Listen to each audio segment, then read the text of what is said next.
Tyler, are you sad that we lost Max? No, we needed to lose him.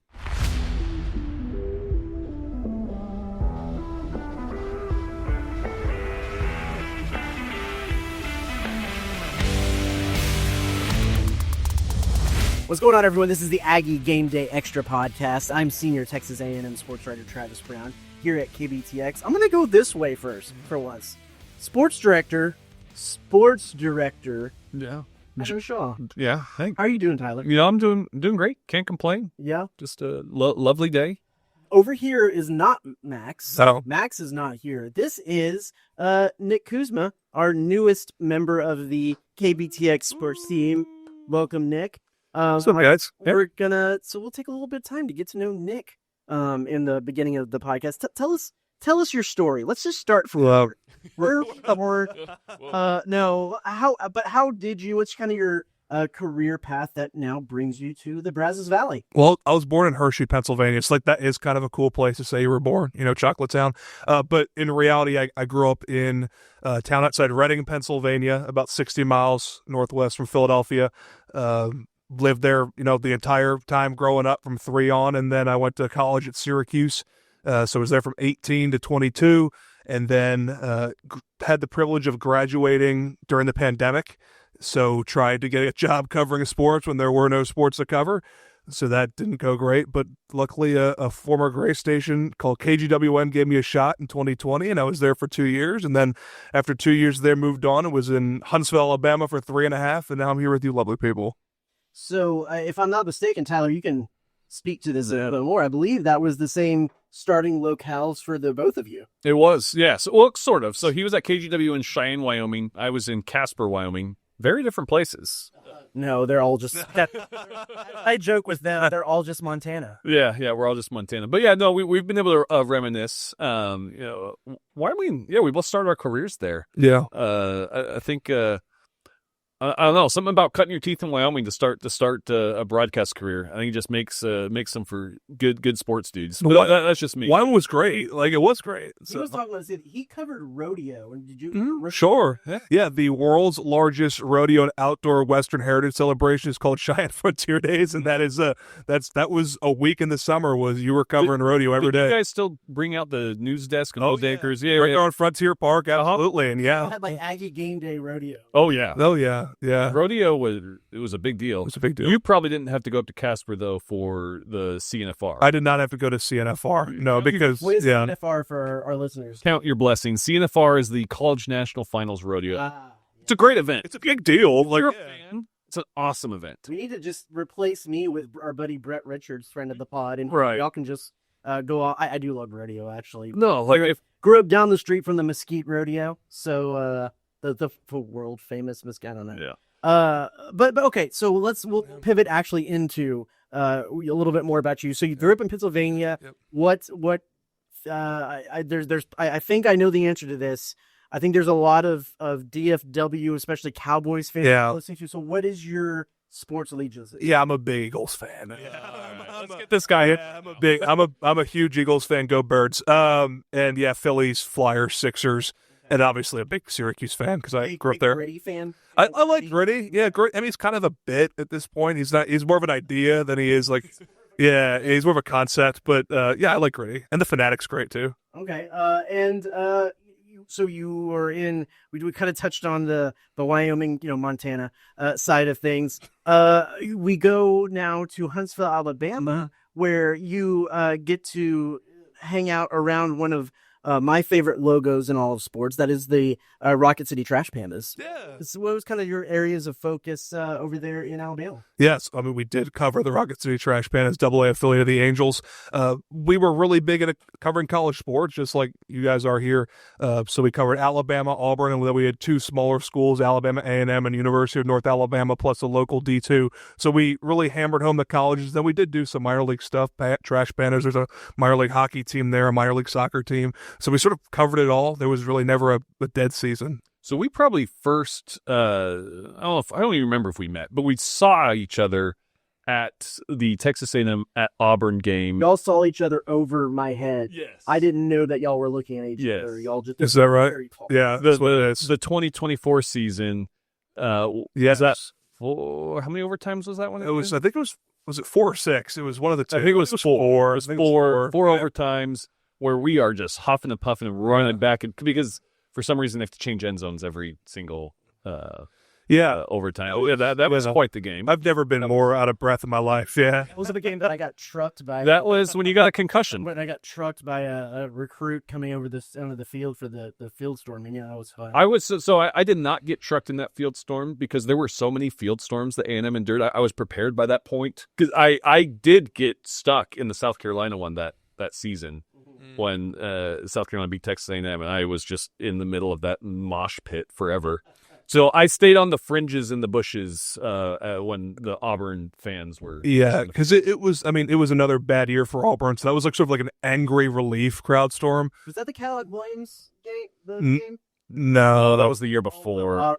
There's so much craziness that happens at Auburn. Yeah, between the schools, I can't always remember which one is which. Yeah. No, that it was 24. That was Hugh Freeze year 2. Year 2. And A&M doesn't play Auburn this year, do they? I don't know. No. Yeah. That's kind of a weird one. No. Going back, what got you into sports journalism, and why is it that covering sports is what you decided you wanted to do? What was the origin of that? I think like all of us, you grow up playing it, right? And then you're like, well, I'm not good enough to play professionally or really at high collegiate, so I just want to go I take it play. you're like a volleyball defensive special. Yes, exactly. Yeah, I played football, and I'm from the north. I played ice hockey. So I was in hockey. I was just the big dude that stood near the net to clear guys out, and then sometimes on offense go just stand in front of the goalie to try and screen him. But then football is obviously I'm enormous. You can't see. I'm sitting down right now, but I mean I could do it a second, right? Oh, Yeah. It's pretty big. So yeah, Paris.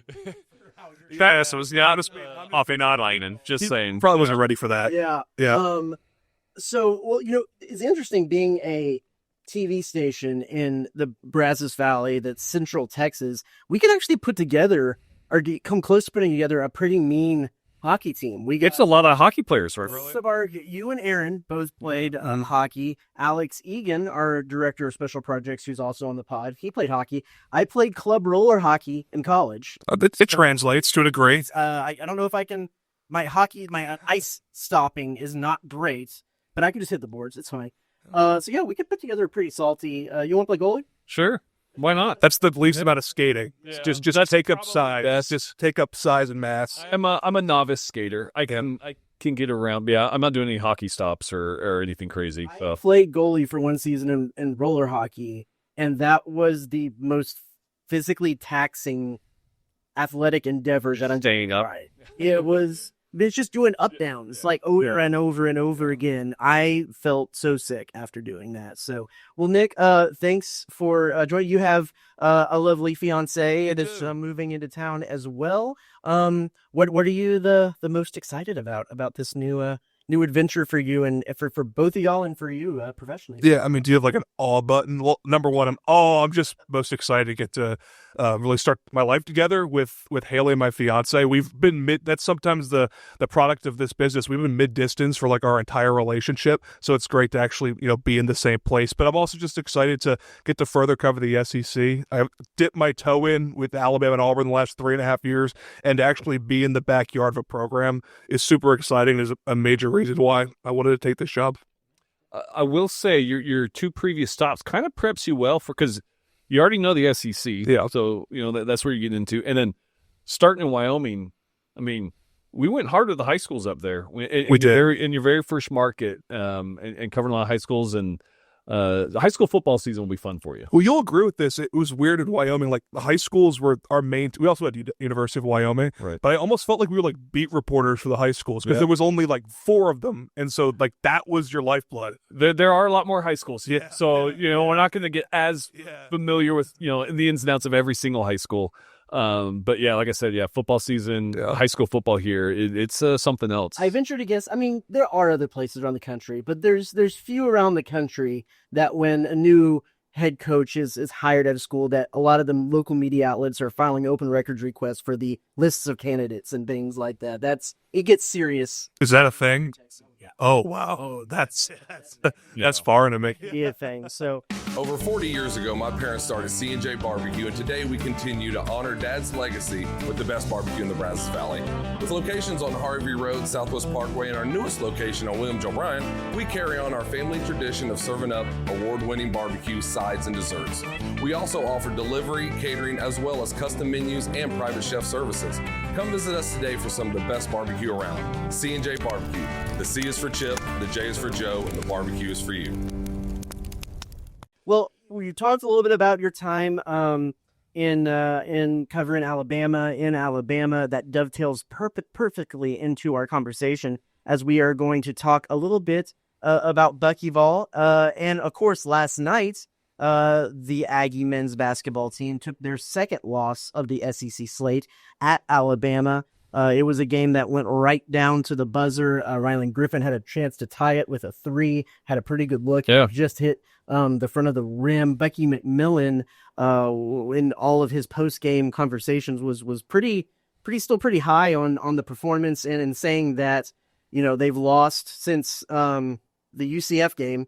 Every game they've lost is they've been winning, either winning or tied at the end of regulation in every game. And then the two games that they lost were an overtime loss against SMU, a double overtime loss against Tennessee. That Tennessee was, of course, the only one in SEC play. It was a fun game because they both play a very similar style of basketball. Tyler, we'll start over there. What did you see from that game? And are you, even though A&M took a second loss, are you still as kind of high on this team as Bucky was up to the end? I will say Buckyball has just, and like he said it would, it's been improving as the year's gone on. They've kind of gotten used to the system. They're playing better defense, even though, wow, you allowed 100 points. Well, that's just because you have two teams that love to run and gun and jack up the three. So, yeah, the final score, 197, doesn't surprise me. I am pretty high on the team. They are in the toughest stretch right now. The win at Georgia was impressive. So that was a big one that I think kind of cements them as a tournament team. The fact that, they could have won that game at Alabama, that speaks volumes to where they are as a team. They've got probably one of their toughest of the year, hosting Florida, but that's at home. So, if you can, even if you don't beat Florida, if you give yourself a chance and play like you did against Alabama, and it's another close one, and you take the loss, I still feel good about how this team is progressing. I don't know. Maybe Nick, you can enlighten me more. Maybe this Alabama team maybe isn't what they were before. They're not. Because Alabama was kind of running the SEC, or at least trying to, for a little bit. Yeah, first of all, I can't believe my first week here they're playing Alabama. That's ridiculous. But anyway, but beside the point, this Alabama team is good, but it's not. This isn't number one overall seed in 2022, 2023. Alabama good. That team was legit with Brandon Miller. The Final Four team was great. Last year's team was really good. I would say this team's a bit of a step below it, but it's still a good team, and it showed me at least yesterday that Buckyball. You guys have talked about CRS pod before, that it's translating, and it really is, and it can hang with some of the best offenses in the country. Some people may disagree with this, but I really do see Nate Oates' style of offense as just, it's Buckyball without such a cool name, and it just a little bit further developed. So, I think Buckyball will get there. Imagine when he gets his guys in year 2 and year 3, it's going to really explode, in my opinion. But the fact that we were able to hang on with Alabama, lead at one point in Tuscaloosa, and then have a chance to tie at the buzzer with the former Alabama guy, Rylan Griffin, I think it spoke volumes with how far this system has come in such a short period of time. Well, and we've talked about it a lot, and Bucky has mentioned it several times. Buckyball is, in basketball jargon, it's money ball. It's what Nate Oates really kind of brought into the forefront of college basketball within the last few years. How would you describe Nate Oates' offense that it will kind of translate into what Bucky McMillan's, or we're just not even offense, just whole strategies? Yeah, I think it's going to be a lot of the same characteristics that you talk about with Buckyball. It's run and gun, forget about the shot clock, get off as many threes as possible, high possession, and then hopefully your defense can get enough stops behind you. Nate Oates likes to talk a lot about how important offensive rebounding is in their offense because of the fact that, you can get those extra possessions, because there are going to be, when he takes me threes, there's going to be missed threes and opportunities for rebounds. If you can get offensive rebounds, then the Nate Oates offense is unstoppable, and I think that's what you're going to eventually see, and I'm sure Bucky will probably try and prioritize that as offensive rebounding as the system continues to develop here in College Station. But it's really similar. And if the defense holds up, especially in tournament games, if the defense holds up, you can have a system that just absolutely gasses an opponent, and all of a sudden you wake up in your Sweet 16 with the chance to go to Elite Eight. Like it's just this how, if you have the shooters and if you have enough defense behind you, you're going to be fine. So this Alabama wasn't a basketball school before Oates got there. No. He completely transformed it. I pulled, so he got there 2019. His first season was COVID. Yep. A lot of weird things. They went about 500. His next season, they're the SEC. So this is year 2, yep. SEC regular season and the SEC tournament champions. Yeah, that was the first double championship at Alabama in decades. So they're double champions in year 2. Yep. Year 3, another NCAA tournament appearance. Year 4, double champions again. And then year 5, that's their Final Four run. Does that, you've been talking about how similar Buckyball is. I don't know. Do you see the same kind of trajectory? Do you see SEC tournament champion, regular season champion in A&M's horizon? I mean, do you see this team blossoming to Final Four? Granted, Texas A&M has never made it past the Sweet 16. Mm-hmm. So they're not a basketball school either. They haven't broken through that glass ceiling. And I think once you see it with the program, that's maybe when you start believing it. I think so many Alabama fans didn't believe it could happen. Then all of a sudden Nate Oates shows up, and it becomes a reality that before Nate Oates got there and before that team went to the Final Four, and this was 2023, 2024. Yeah. Before that team went to the Final Four, Alabama had been to one Elite Eight ever in the history of the program. So sometimes you just got to see it to believe it. But yeah, to answer your question, I do think Bucky's a great coach. I'm not from Alabama, but I lived there for 3.5 years, and the state talks glowingly about him because he's not just from Alabama. He coached high school basketball in Alabama. Actually, one of the head coaches at Huntsville High, where I worked, was one of his assistants at Mountain Brook.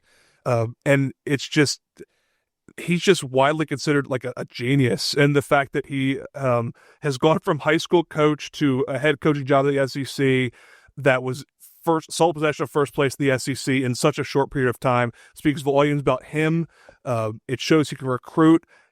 Samford could have absolutely upset Kansas when they played against them in the NCAA tournament just a couple years ago. This team is, I think Aggie fans should be really excited about what they're seeing. I don't know if they're going to win any championships this year. It's tough to do it in year 1, but I certainly think it's a possibility year 2, year 3 to really start dreaming those things. You mentioned Bucky's Alabama roots. It was interesting to talk to him a little bit before this game. There was a former Alabama head coach, Mark Gottfried, was on a podcast and talked about how he tried to recruit Bucky in his last season of college.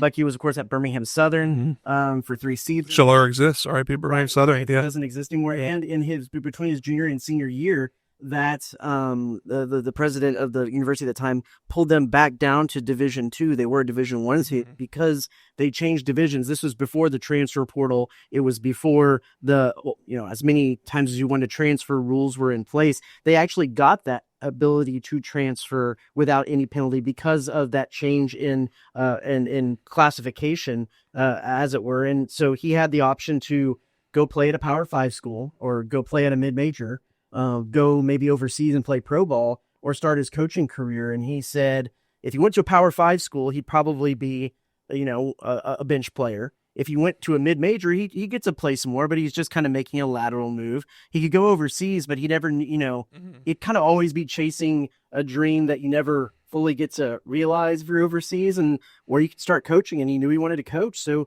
he jumped right into high school basketball while he was a senior, still finishing his degree at Birmingham Southern. But he did say that if he would have picked a school and stayed in college basketball, he was probably going to go to Alabama because that's where his family was from and everything like that. So there was a real interesting twist to all that. Now, I do want to ask, were you still around there when the Charles Bediako stuff was starting to bubble? Yeah. That's fascinating. It is fascinating. Everything is. And I think, he's certainly made his mark.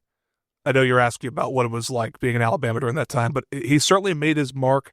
He had a good game against Tennessee, but it showed last night, like, him being on the floor doesn't make Alabama a national champion. That's just like beside the point. But what was it like it was crazy, man. Like that was just, it's one of those stories where there's been one or two, I think in any market you cover, but it's been the case in Alabama since I was there, where a local story is a national story. And it's just nuts, man. Like I saw Bediako when he was still at Alabama. Like I was there long enough that like, I remember being in post NCAA tournament or SEC tournament locker rooms with Bediako being there, like college player. And I remember when he left, it was like, like, is he really like ready to go pro? Like maybe he should stick around and go to college. And then, well, look where we are now. He's back in college. Back. But maybe he wasn't. I do want to say to you guys, like, you know who else was a highly successful high school coach for becoming a college coach and then turns a team into a championship contender? Nate Oates. Yeah. He was a high school coach in Michigan. Went to college, Buffalo, Alabama, boom. So like the parallels are kind of crazy. Yeah. And I wrote about this in a column beforehand too, just like this matchup was such a conglomeration of what college sports has turned into, because at times in this game you had Rashawn Agee matched up against Charles Bediako, two guys that wouldn't be playing this season if it weren't for temporary restraining orders from judges to give them more eligibility, as it seems to be vogue around college basketball right now. So you started to bring it up a little bit earlier about there is maybe one of the biggest games of the conference slate coming up for the Aggies this Saturday, at least talking about keeping hold of first place in the conference. And that is Florida, which presents like a completely different type of challenge than Georgia and Alabama, but it's a part of a 3-game stretch that might be the toughest 3-game stretch they have all season. Absolutely. And if we're going to draw all these parallels with how Alabama and Texas A&M play and how their seasons have gone, might not be great because Florida blew out Alabama recently. Smoked them. So if you're Texas A&M, you want to avoid that. You don't want to get... That's not good. No, don't get smoked by Florida. Remind me, where was that game, though? Was that in Gainesville? Oh, that's a great question. That was actually like that was like in the few days as I was transitioning from Alabama to here. I think it was in Gainesville. The fact that it is home at Reed Arena, I think they're gonna be up for that. And they haven't... I mean, we talked about their losses before, overtime, Tennessee, just down to the wire last night, a buzzer. Rylan Griffin shot is an inch to the right. They're going to overtime. That was at Florida. Okay, so that's at Florida. So I think it being at home is a little bit of an advantage for A&M, and I think they're going to be in this game. Will they win it? I don't know. What Florida team are we going to see? Florida's been very up and down this year. It seems like they're hitting their groove. They did drop one recently. But if they hit that groove, I think Florida is the best team in the SEC right now. I don't think it's not the national championship team of last year. There's the SEC is not top heavy. I don't think there's not like those one or two teams are just, just look at kind of how the seasons have gone. Like it's just not as strong of a league right now. No, as the past few seasons, especially last year. Last year was pretty crazy. How strong it was. There's not even a top 10 team right now. No. But Florida could be that. They have the potential to be that. So, yeah, depending on what Florida team we see, it could be very challenging for A&M. But the style of A&M's play and how they've played and hung in and proven, and the fact that they did kind of blow out Georgia, I do think it's going to be a dogfight. And I think they're going to be in it to the end. If they do get blown out, maybe that's a little bit more cause for concern. Yeah, the interesting part about Florida is that, especially over the last several years, when I think of Florida, I think big, tall posts, big, tall forwards, and a strong half court game. You think because of the makeup of the team, it kind of lulls you into thinking that this is a low possession half court team. They're just outside the top 50 in tempo. A&M's 25, they're 57. They're averaging about 69. Florida is possessions a gain. A&M is right at 71. So it's really 2 possessions different. They can move as much as A&M does. The thing that A&M has proven at times is that, especially with Rashawn Agee and Jamie Vincent was coming on a little bit last night, that they can play bigger than they are against some of these teams that have just some absolute trees down there. I was really impressed with what Jamie Vincent was able to do last night. Yeah, and I think he didn't really play much in the second half. He was a big factor in the first half, and that was impressive. Because when you lost McKenzie and Baco for the year, you kind of, okay, they're just going to have to go all in on small ball, and they're just not going to have much of a post presence. Well, they've had that post presence. I've been like Jamie Vincent's been impressive with the minutes he's put up. Rashawn Agee just plays bigger than he is. And it was really complimentary between Vincent and Agee last night because Agee came out, Vincent came on, and just like that, within a matter of a few minutes, he had 9 points, and he was the primary target. You couldn't take him off the floor. Of course, they start the second half with Agee on the court, and then he kind of goes off in the second half to get a game-high 21 points. And you really couldn't get him off the court. And so when you have those situations where the depth of your team makes it to where you probably would want to sub the guy out, but you really can't right now because this guy's on a heater. Yeah. And I'm curious with this Florida game if we're going to see much of that freshman, the 7'9" Oliver dude, if he's going to see the court. I know he's not quite that playing ready ability, but he's just a fascinating player. He's so big, man. The tallest ever in college. I saw him in person. It was right when he was getting recruited and just signed. It was when we were in Gainesville, Travis, for that Florida A&M game. They brought out the basketball team, and it's just crazy to have someone who's standing next to guys that are 6'10", 6'11", basketball players, to have someone tower over them and make them look small. Now you know how I feel. Yeah, okay. It's fun to hear. Yeah. Yeah, so, let's, no, we don't really need a prediction time for this because we're not really, going right into the game. But if A&M wins this, do you see it as they're going to be in the driver's seat, that they'll take that driver's seat maybe to the wire in this game? Or and if they lose this, does it seem like maybe hope would be lost for an SEC title? Wow, does this feel like a pivotal game like that? And what does a win or loss do moving forward from it? Probably. I mean, yeah. If you're now, hope's not lost for the season just because I think they've just talking about like championship, but they've exceeded expectations. But yes, both Florida and A&M are 7-2 right now, so the winner gets that leg up. You have the head-to-head win, and you are sole possession first place. A&M still has some tough games left. I mean, they're going to Vanderbilt. They've got Arkansas. They've got Texas again. So they've got Kentucky, which Kentucky's not what they've been, but they're still Kentucky. It's still the UK coming in, man. It's still the brand. They still have some tough games left. I think A&M's schedule has been favorable more to start SEC. Granted, they've still been impressive against some of these, at Georgia, at Texas. So. Yeah, I don't want to say hope is all lost, but I think this is kind of a must win if you're thinking SEC championship. I think I think the winner of Saturday. I know there's still a lot of ball left, a lot of season left. I think the winner of Saturday ends up being your regular season champ. Okay, that's just kind of how I see this game. I think so too, because I think you probably. Those teams are going to match up. A&M, if you look at KenPom, A&M, beyond this Florida game, he has them losing at Vanderbilt, losing at Arkansas. That's 2 more losses. Florida, if you look at the rest of their slate, they have to go to Georgia, and they go to Texas.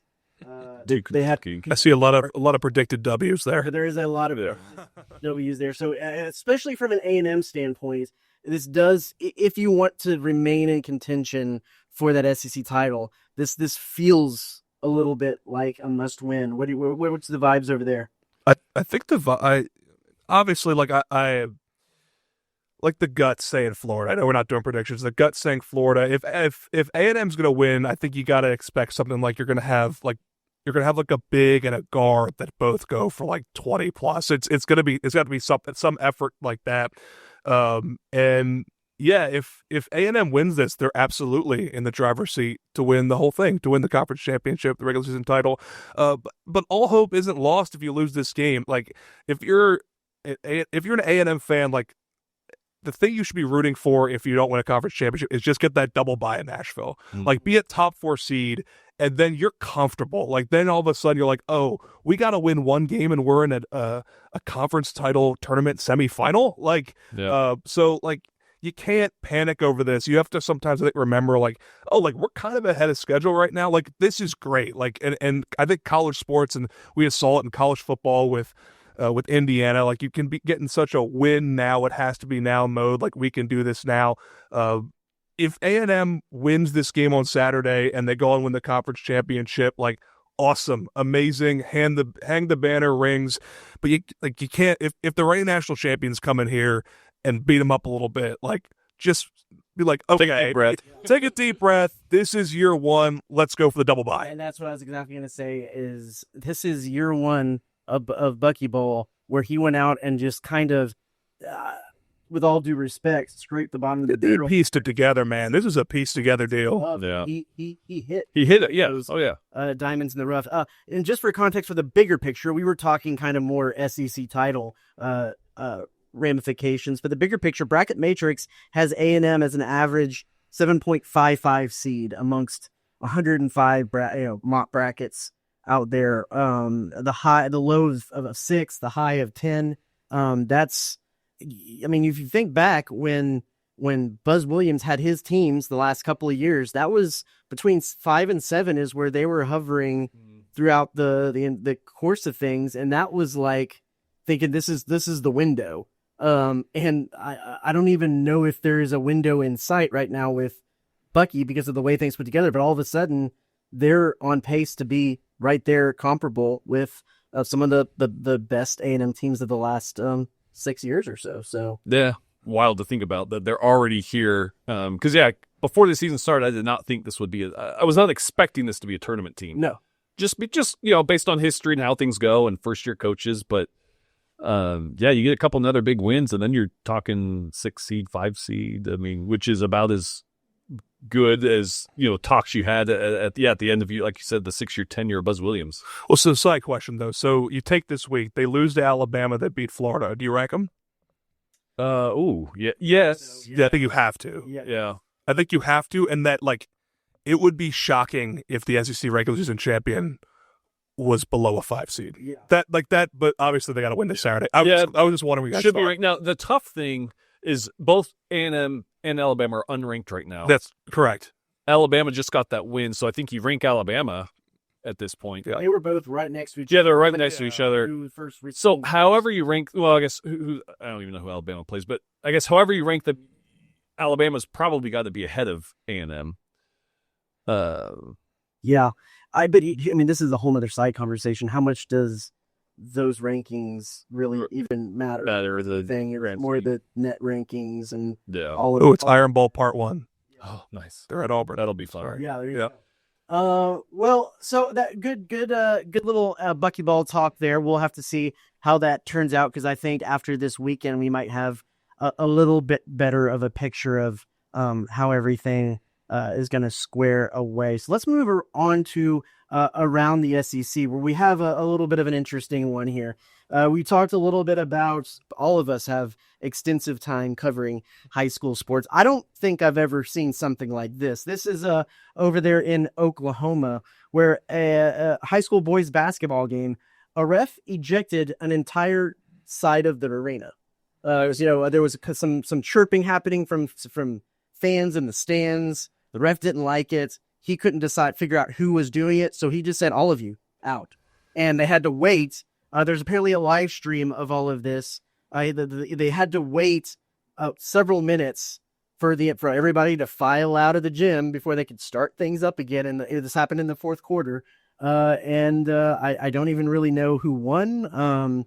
Really, but that doesn't really matter because The best team. because there was just How big was? Do we know how big this gym was? I Like, is this, saw some video. It looks like not quite Bryan High, somewhere between Rudder and Bryan High. Okay. So it didn't have a double deck. Maybe like a college station, high school. Oh, okay. Yeah. Is what it kind of looked like from the video that I saw on this. So Yeah, I'm trying to dig right now to figure out. So I actually have seen something like this. I mentioned the local Division II school we covered, University of Alabama at Huntsville, UAH. I did see an entire student section ejected one time. Now, it was not a big student section. There was like 20 kids there because it was like a Saturday game and like not that many people went.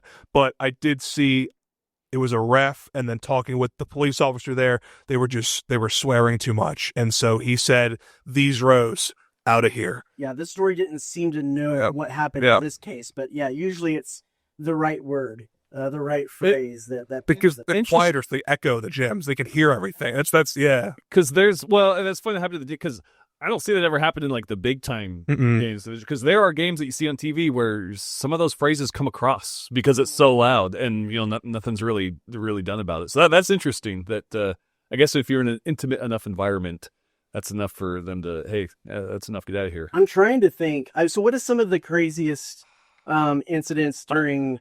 I've seen cops get called. I've seen fights break out. I have not seen entire sections I've probably been at some games where they should have been ejected. Entire section. right. But I haven't seen that. Yeah. My immediate thought is I've seen fights in the stands, fights on the court or field, and then I've seen cops come in and intervene. I've probably seen more fights in the stands than I've seen fights on the field. Yeah, parents are their Parents are tough. They're ruthless. Parents are tough. I do not envy coaches that have to deal with parents on a regular basis because, man, they sports parents are something else. Yeah, and it's not a popular opinion to like feel bad for the refs, but like high school, I do. It's I do. It's like you guys are out there for the love of the game, They volunteering. are, and the travel that they go through, and there's always a shortage of refs. Yeah, I see the same every guys state. over and over and over at all the games I'm covering, just because there's not many of them, and they're out there working harder than we are for sure. Have, Doug Williams, who's one of the ref coordinators who lives locally here, that we talk to frequently, and they're always trying to find new ways to get refs for high school games. I mean, there is some. It hasn't happened a lot around these parts, but there's parts of Texas where they've talked about having to cancel games, especially at like the JV and freshman 8th grade level, because they just can't get enough refs, or they might have 2 refs officiating an entire JV football game. You gotta have some thick skin too. I've been at some high school baseball games where every single call was wrong. Every single. Well, and I'm not saying it actually was wrong, but according to the peanut gallery, every single ball was a strike. Every single strike was a ball. It was just mayhem. And I remember walking out with said umpire after the game, and he's like, "Did I really call that bad of a game?" And I said, "I didn't think so. No." He's like, "But because it was just." Yeah. I will tell you. So I did umpire. That was like my high school job. And a couple of years ago, I was helping out with a local little league team, and it was a scrimmage. It was a preseason scrimmage between 2 teams. Okay. So Nothing there at was stake. there was no refs, and so the teams traded off assistant coaches, calling balls and strikes, and they were doing it from behind the mound, so you could call basically one official for the whole thing. So I was calling, and I got reamed for my balls and strikes from behind the mound during a scrimmage. So I if a ref wants to toss, if it was truly that bad and a ref wants to toss a whole half of a high school gym, you know what? Go for it. Yeah, he probably you needed probably that. deserve that. He did. You need that break. You do you, ref. There's something about the spring sports. I think that's what we're saying here. We're always talking about baseball and softball.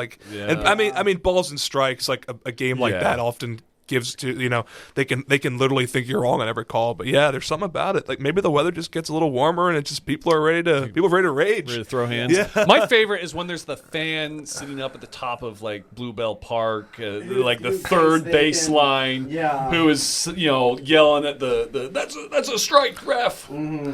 When Blue, where are your eyes? Like, yeah, that vantage point is so much better than literally right behind the catcher. So, well, you know what? You do you, Oklahoma ref. You probably deserved that break. So, enjoy that little peace and quiet that you had. Well, thanks so much for listening. We'll be back next week. Talk a little bit more about all Aggie sports. We'll have A&M softball starting up this weekend, and we'll be getting ready for A&M baseball starting up the week after that. Yeah, it's here. It is crossover season, baby. All we need is a little spring football to start, and we will start pulling our hair out.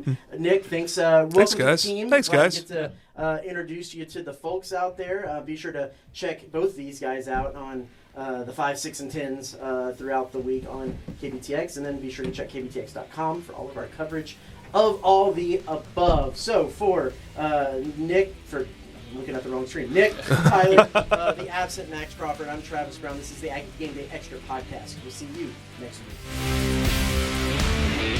week.